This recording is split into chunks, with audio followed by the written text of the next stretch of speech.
चलिए एक एग्जाम्पल देखते हैं हम, ठीक है। देखिए एग्जाम्पल क्या है। एक रिंग है जिसकी रेडियस है r। मान लीजिए ये एक टेबल है हमारे पास, ऐसे करके यहां पे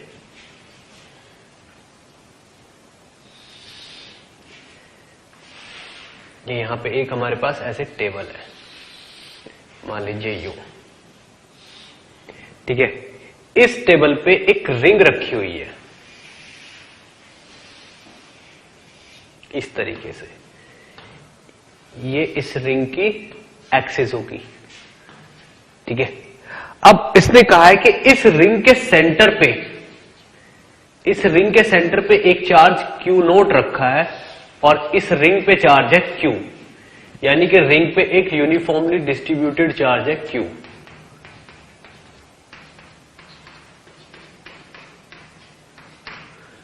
ठीक है। रिंग का मास m, radius r, charge Q और सेंटर पे क्या रखा है, पॉजिटिव चार्ज Q नोट। तो पूछा है फाइंड टेंशन इन रिंग, यानी कि जो उसकी वायर है उसमें टेंशन कितनी होगी। तो मुझे बताना है कि इस रिंग की जो वायर है, जिस वायर से बनी हुई है, उस वायर के किसी पॉइंट पे टेंशन की वैल्यू कितनी होगी, ठीक है ना। देखिए अगर हम इस रिंग को इस तरीके से एज्यूम करें कि ये कोई रिंग है, ठीक है ना, ये इसका सेंटर है, ठीक है ना। इसके सेंटर पे अगर प्लस Q नोट चार्ज रखा हुआ है तो किसी भी पॉइंट पे फोर्स लगेगा बाहर की तरफ, कितना होगा, Q naught by R square. ये क्या है, ये जो भी है dq, ठीक है ना। अगर ये dq है तो ये K इंटू dq हो जाएगा। बिल्कुल इतना ही फोर्स इस वाले सेक्शन पे, जो ये वाला सेक्शन है, इस पे बाहर की तरफ लगेगा, ये होगा K dq Q naught by again R square. तो हर फोर्स का, जैसे ये वाला फोर्स इस तरफ लग रहा है तो डेफिनेटली इसका अपोजिट सेक्शन इस तरफ भी एग्जिस्ट करता है, ठीक। तो net force on ring will be 0 अगर मैं F नेट की बात करूं। बट अगर मैं हर फोर्स को स्केलरली ऐड कर लूं, स्केलर सम, बट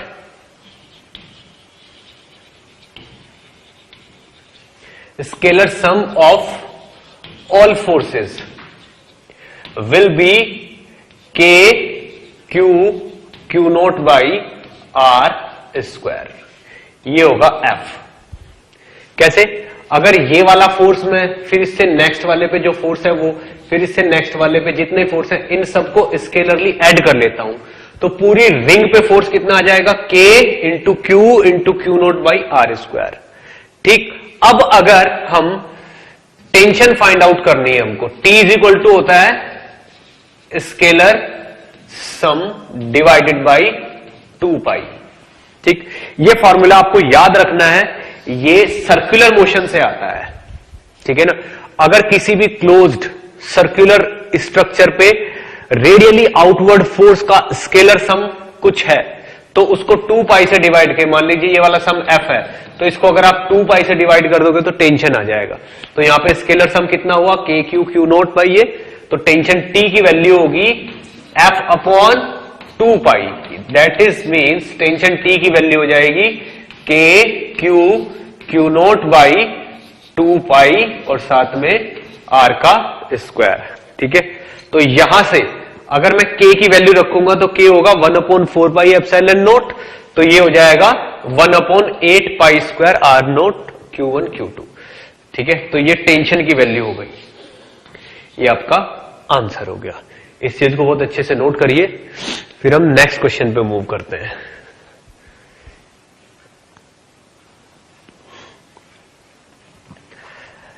ओके, देखिए अब नेक्स्ट टॉपिक आता है इलेक्ट्रिक फील्ड।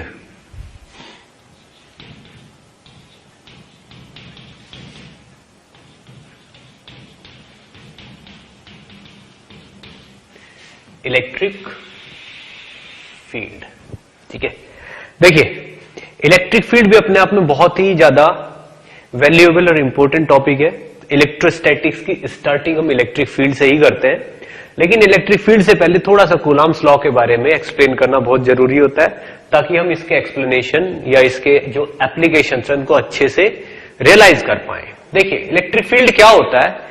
इलेक्ट्रिक फील्ड एक स्पेस होता है, ठीक है ना।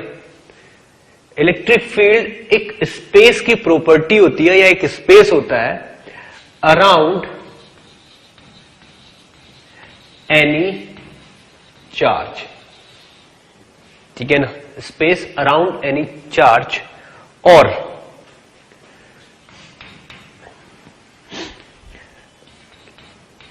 Space where a charge experience a force, या वो स्पेस जिसमें कोई चार्ज कोई फोर्स फील करता है, ठीक है ना। यानी कि किसी भी चार्ज के चारों तरफ का वो स्पेस जिसमें चार्ज कोई अनदर चार्ज कोई फोर्स फील करता है। फॉर एग्जाम्पल मान लीजिए यहां पे एक पॉजिटिव चार्ज रखा हुआ है, ठीक है ना, स्टेबल है, ठीक है ना। अगर अब इसके रखने के बाद आप यहां पे कोई छोटा चार्ज लेके आओगे Q नोट, तो इसकी वजह से इस पे इस तरफ एक फोर्स लगेगा F। तो इसका मतलब इस पॉइंट पे, ठीक है ना, there exist a electric field. Electric field को कैसे डिनोट करते हैं? E से, ऐसे डिनोट करते हैं। There exist a electric field at this point P, at this point P। इस पॉइंट P पे एग्जिस्ट करता है एक इलेक्ट्रिक फील्ड। अगर यहां पे एग्जिस्ट करने वाला कोई चार्ज, ये मान लो ये चार्ज था क्या, Q नोट, इस Q नोट चार्ज पे फोर्स लगा F, तो यहां पे एक फील्ड एग्जिस्ट करता है। अब ये भी कह सकते हैं कि जो इलेक्ट्रिक फील्ड है, ठीक है ना, वो एक्चुअल में इस चार्ज के चारों तरफ एक ऐसा स्पेस है जिसमें इसने अपनी एनर्जी फैला रखी है। उस एनर्जी के होने का प्रूफ क्या है कि जब इसके चारों तरफ के स्पेस में, यानी कि इसके चारों तरफ के इलेक्ट्रिक फील्ड में हम कोई नया चार्ज लेके आते हैं तो वो एक फोर्स फील करता है। वो इस चीज का प्रूफ है कि इस चार्ज के चारों तरफ इसकी कुछ एनर्जी है, ठीक है ना।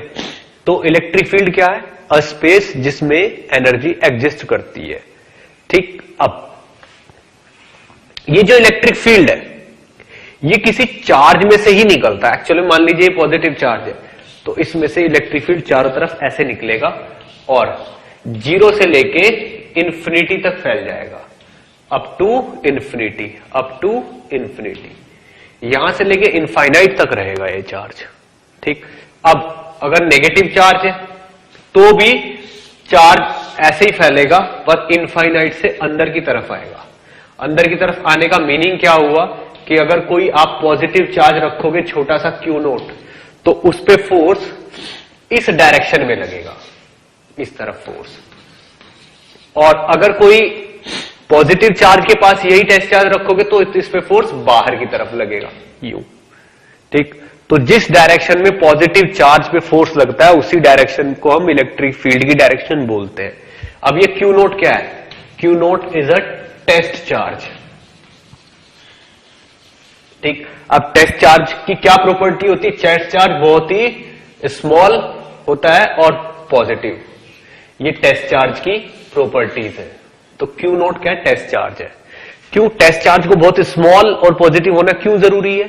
क्योंकि अगर टेस्ट चार्ज को रख के हम कोई पॉइंट चेक कर रहे हैं, किसी पॉइंट की प्रॉपर्टीज चेक कर रहे हैं, तो उस टेस्ट चार्ज की वैल्यू इतनी ज्यादा नहीं होनी चाहिए कि इस चार्ज के इलेक्ट्रिक फील्ड से या इस चार्ज के इफेक्ट से इस स्पेस की प्रॉपर्टीज डिस्टर्ब हो जाए। तो Q की वैल्यू बहुत ही कम होनी चाहिए। तो this should be a test charge. Clear? तो इलेक्ट्रिक फील्ड के बारे में अभी हमें क्या पता चला है? कोई चार्ज अपने चारों तरफ एक ऐसा स्पेस क्रिएट कर लेता है जिसमें कोई दूसरा charge, where a another charge another charge experience a force, जो अट्रैक्शन और रिपल्शन कैसा भी हो सकता है। क्लियर? इस चीज को अच्छे से नोट करिए, फिर मैं और डिटेल में एक्सप्लेन करता हूं। ओके, तो अभी इलेक्ट्रिक फील्ड के बारे में मुझे कुछ और बातें बतानी है। देखिए क्या क्या चीजें एक्सप्लेन करनी है मुझे।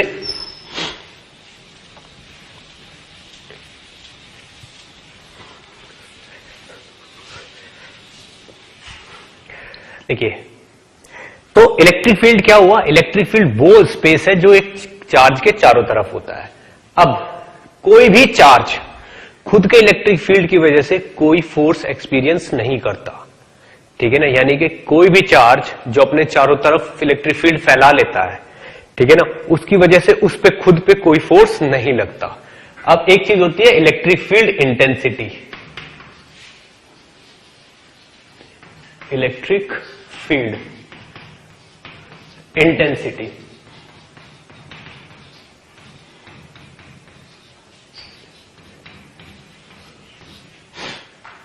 Electric field intensity.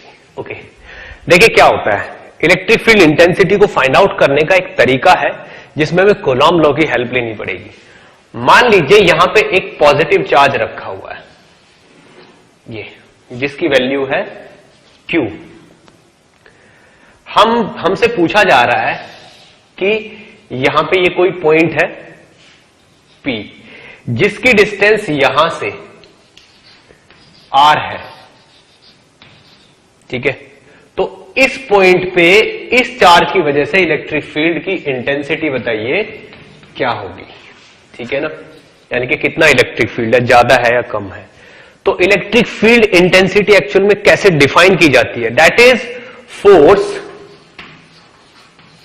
पर unit charge is electric field intensity, ठीक है ना। यानी कि electric field intensity is equal to होगा वो फोर्स जो कोई चार्ज एक्सपीरियंस करता है पर यूनिट चार्ज, ठीक है। तो इस चीज की हम हेल्प लेते हैं यहां पे इंटेंसिटी फाइंड आउट करने में। अब क्या करते हैं, हम एक टेस्ट चार्ज को इनवाइट करते हैं, ठीक है ना, जो कि पॉजिटिव है और बहुत ही स्मॉल है। तो ये यहां पे मैंने एक टेस्ट चार्ज रख दिया, तो टेस्ट चार्ज ने एक फोर्स फील किया इस तरफ, ठीक है ना। तो इस फोर्स की value definitely Q not by R square होगी, ठीक है ना। और अलोंग क्या होगी, अगर ये वाला वेक्टर R है तो एक्चुअल में इसको R क्यूब बनाना पड़ेगा और इसको मुझे ऐसे लिखना पड़ेगा, और ये होगा F। अब इलेक्ट्रिक फील्ड इंटेंसिटी डिफाइन कैसे की जाती है? E इज इक्वल टू ये वाला force F divided by charge पर यूनिट चार्ज, यानी कि जो टेस्ट चार्ज हमने यहां पे लाके रखा है उस टेस्ट चार्ज से डिवाइड कर देंगे तो पर यूनिट चार्ज आ जाएगा। यानी कि सीधे सीधे KQ by R cube into R, ये हो गया। यानी कि इलेक्ट्रिक फील्ड इंटेंसिटी का फॉर्मूला हो गया ये, ठीक है। तो electric field intensity is equal to हो गई KQ बाई R स्क्वायर, ये इसका मैग्नीट्यूड हो गया, ठीक है। तो electric field intensity due to a point charge, due to a point charge, किसी पॉइंट चार्ज की वजह से किसी पॉइंट पे इलेक्ट्रिक फील्ड इंटेंसिटी ऐसे डिफाइन की जाती है। एंड जो फोर्स की डायरेक्शन होती है वही इसकी डायरेक्शन होती है। And direction is same as force on a positive test charge. इसकी डायरेक्शन भी वही होगी जो किसी पॉजिटिव टेस्ट चार्ज पे फोर्स की होती है। अब इसकी, ठीक है, this is newton per coulomb, ठीक है ना, देखिए यूनिट, ये इसकी यूनिट होगी न्यूटन पर कूलम्ब। क्लियर? इस चीज को बहुत अच्छे से नोट करिए, फिर मैं और एक स्टेप आगे लेता हूं।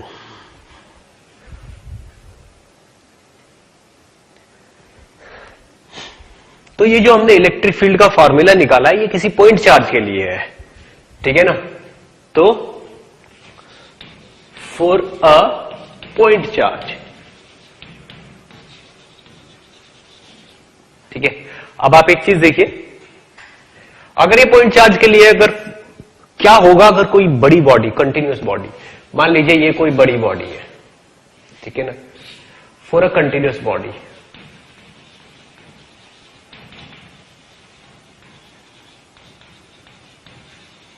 मान लीजिए इस कंटिन्यूअस बॉडी पे इस तरीके से चार्ज फैला हुआ है, ये, ठीक है, जब ये आइसोलेटेड है। लेकिन अगर यही बॉडी के पास हम चेक करें, इस पॉइंट P पे मान लीजिए इलेक्ट्रिक फील्ड पूछा है, तो इस P पे अगर हम कोई चार्ज Q0 लेके आएंगे तो Q0 की वजह से सारे पॉजिटिव चार्ज पीछे भाग जाएंगे, ठीक है ना।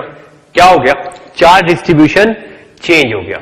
इसमें क्या, जैसे ही ये वाला चार्ज आया Q0 यहां पे इस जगह पे, ठीक है ना, ये Q0 आया तो charge distribution changed, charge distribution changed. और जैसे ही चार्ज, देखो अब टेस्ट इसका सेंटर यहां बन रहा था तो ये वाली डिस्टेंस कुछ थी r, बट अब r is not a effective distance if charge distribution is change.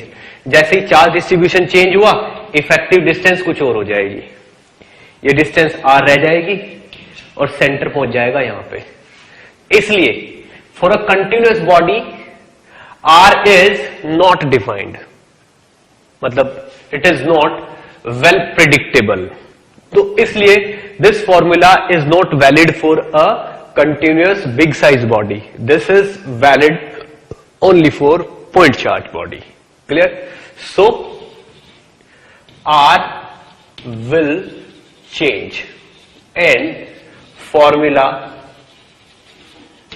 will not give right result. Okay? क्यों R बदल जाएगा तो फॉर्मूला आपको सही रिजल्ट नहीं देगा, इसलिए this formula is not valid for continuous bodies. ठीक, थोड़ा और आगे बढ़ते हैं, ठीक है ना। Electric field due to charged rod, ठीक है। मान लीजिए हमारे पास एक इस तरीके की रॉड है, ये, ठीक है, रखी हुई है एक्स एक्सिस पे ऐसे करके, जिसकी लेंथ L, ठीक है ना, और टोटल चार्ज कितना है Q। इस तरीके से इस पे चार्ज फैला हुआ है, ठीक है।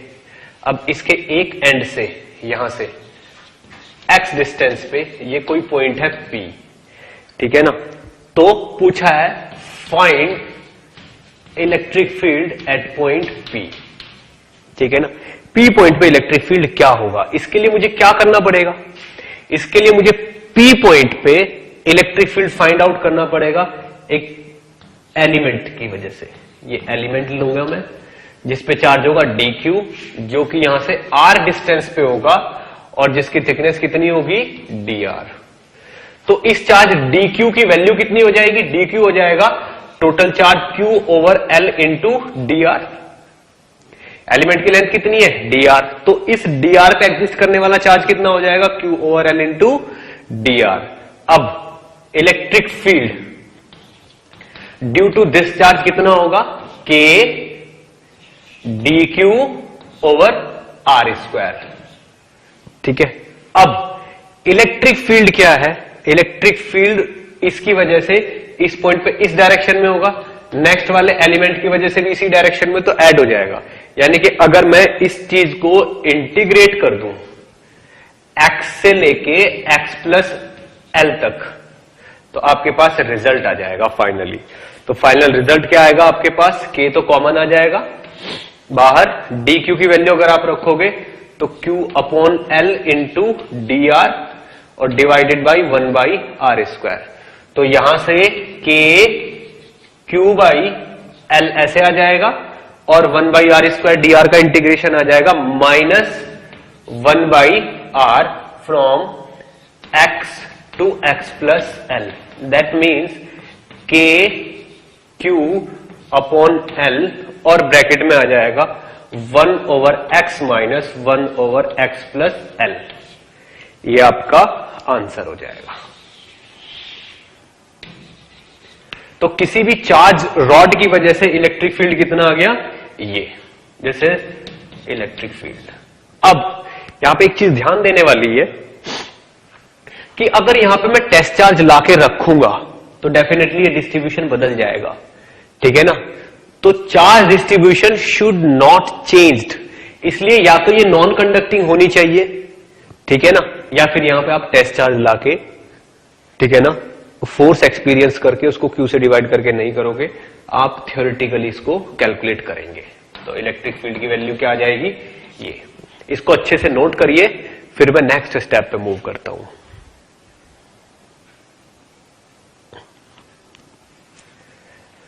ओके, तो इस रॉड की वजह से जो इलेक्ट्रिक फील्ड आया है, बिल्कुल सेम इसी वे में हम एक दो अरेंजमेंट और करते हैं। किसी भी रॉड का इलेक्ट्रिक फील्ड फाइंड आउट करेंगे हम किसी परपेंडिकुलर बाइसेक्टर पे, ठीक है। बिल्कुल ध्यान से देखते रहिएगा। Again electric field due to a rod, फिर से किसी रॉड की वजह से, लेकिन कैसे। मान लीजिए ये एक रॉड है,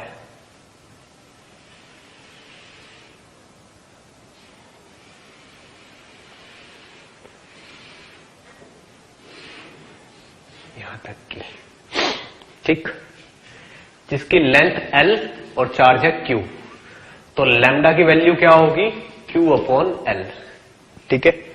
देखिए मान लीजिए यहां पे कोई पॉइंट है P, इस जगह पे कोई पॉइंट है P पॉइंट की डिस्टेंस यहां से D है, तो P पॉइंट पे इलेक्ट्रिक फील्ड बताना है कितना होगा अगर ये रॉड पॉजिटिवली चार्ज है तो, ठीक है।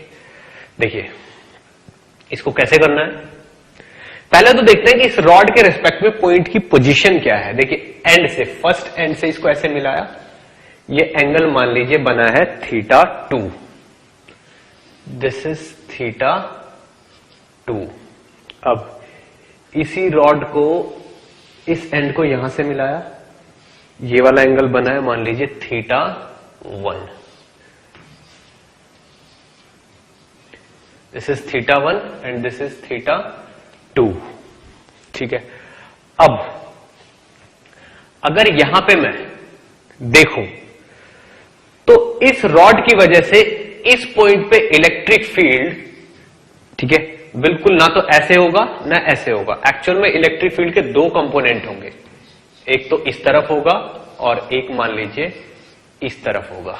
इसको E परपेंडिकुलर बोलेंगे और इसको E पैरेलल बोलेंगे, ठीक है ना। परपेंडिकुलर किसके, परपेंडिकुलर टू रॉड, यानी कि electric field perpendicular and electric field parallel.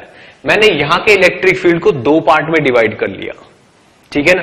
अब इनके पहले मैं बिल्कुल डायरेक्ट फार्मूला लिख देता हूं, फिर मैं एक्सप्लेन करूंगा कि मैंने इन फार्मूलों को कैसे अचीव किया, ठीक है ना। तो इस वाले कंपोनेंट की वैल्यू होगी k lambda upon d into sine θ1 plus sine θ2, ठीक है ना। दूसरे की वैल्यू होगी k lambda upon d into cos θ2 minus cos θ1। इस तरीके से ये दो फॉर्मूले हैं जिनको आपको बिल्कुल बहुत ही अच्छे से याद रखना है,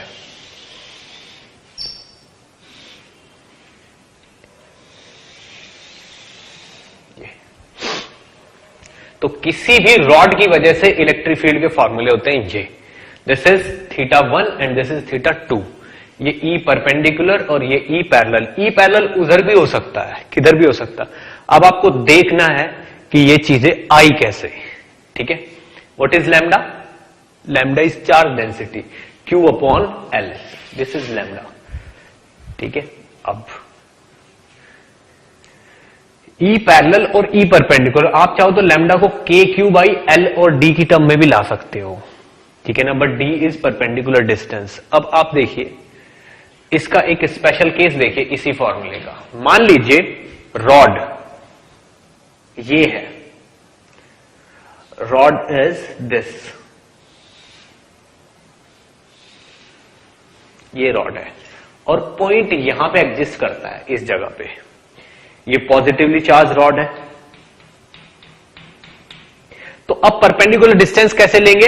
ये पॉइंट है P, this is point P। तो क्या करते हैं, रॉड की जो एक्सिस है उसको इस तरीके से हम बढ़ा लेते हैं।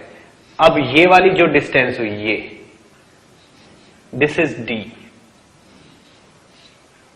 यही है D। अब जो ये वाला एंगल है, इस पॉइंट को यहां से मिलाते हैं हम, और ये वाला एंगल है, ठीक है ना, मान लीजिए दिस इज अल्फा, और इसको जब ऊपर वाले उससे मिलाते हैं, मान लीजिए this is beta, this is beta. तो यहां पे θ1 और θ2 की वैल्यू क्या क्या होंगी? देखिए यहां पे हमने डाउनवर्ड डायरेक्शन में मेजर किया था और इसको θ2 लिख दिया था, लेकिन यहां पे हमने लोअर एंड को मेजर करने के लिए अपर डायरेक्शन में लिखना है, तो θ2 की वैल्यू होगी माइनस का अल्फा और θ1 की वैल्यू होगी प्लस का बीटा। इस तरीके से आपको α1 और α2 को रखना है, क्लियर। अब देखते हैं इन चीजों का डेरिवेशन हुआ कैसे। इनके डेरिवेशंस के बारे में मैं आपको थोड़ी बहुत हिंट दूंगा, आप इसको अच्छे से नोट करिए। ओके, तो देखिए किस तरीके से इस चीज को डिराइव किया हमने, इस फॉर्मूले को। मान लीजिए हमारे पास ये है रॉड, यहां पे है पॉइंट P, ये वाली डिस्टेंस हो गई D, तो ये वाला एंगल θ1, θ2 और ये वाला एंगल θ1। मैंने बिल्कुल इस पॉइंट से एक आर्बिट्रेरी डिस्टेंस y पे एक छोटा एलिमेंट ले लिया, ये dy, इस पे चार्ज कितना है dq, तो यहां से dq की वैल्यू कितनी आ गई, total q upon L into dy। अब इसकी वजह से इलेक्ट्रिक फील्ड होगा इस तरफ, ये होगा E, और ये वाला एंगल यहां से मान लीजिए बनता है फाई, ठीक है। तो इस E के दो कंपोनेंट होंगे, एक कंपोनेंट ये होगा और दूसरा कंपोनेंट ये होगा। ये फाई है तो ये वाला फाई होगा, ये होगा E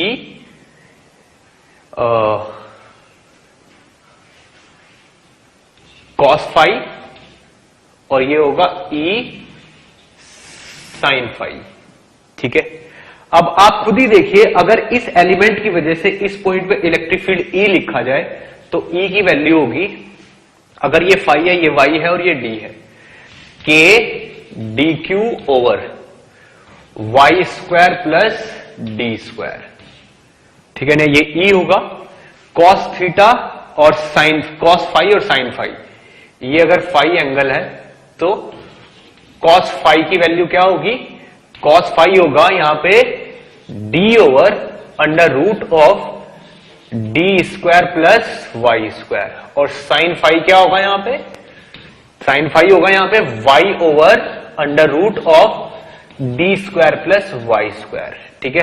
तो यहां से E परपेंडिकुलर की वैल्यू कैसे मिलेगी, इसकी E cos फाई को, ठीक है ना, इंटीग्रेट करना पड़ेगा आपको यहां से माइनस θ2 से लेके θ1 तक, ठीक है ना। और आपके पास देखो cos फाई है, ठीक है ना, cos फाई को जब आप डिफरेंशिएट करोगे तो sin फाई आएगा, इसलिए E परपेंडिकुलर में sin फाई आ जाएगा। तो ये वाला रिजल्टेंट सीधे सीधे आ जाएगा k q over l d into sine phi 1 से फाई 2, साइन फाई कहां से कहां तक, थीटा 1 से थीटा 2 तक विद माइनस साइन, इस तरीके से आ जाएगा और यहां पे ये फाइनल रिजल्ट आ जाएगा। तो फाइनल रिजल्ट आ जाएगा आपका के Q by L into D, इस तरीके से पूरा इसको अगर डिफरेंशिएट करोगे आप इंटीग्रेट तो आ जाएगा sine phi 1 plus sine phi 2, इस तरीके से माइनस ये आ जाएगा और ये प्लस आ जाएगा। इसी तरीके से ई पैरेलल क्या आ जाएगा, integration of E sine phi minus theta 2 से थीटा 1 तक, ठीक है ना, ये माइनस ही रहेगा क्योंकि डाउनवर्ड डायरेक्शन में लिया हमने। अब यहां से ई पैरेलल की वैल्यू आ जाएगी आपकी के Q over L into D और ब्रैकेट में cos theta 2 minus cos theta 1, ये आपके फाइनल आंसर्स आ जाएंगे इस तरीके से। क्लियर, इस चीज को अच्छे से नोट करिए, फिर हम आगे बढ़ते हैं।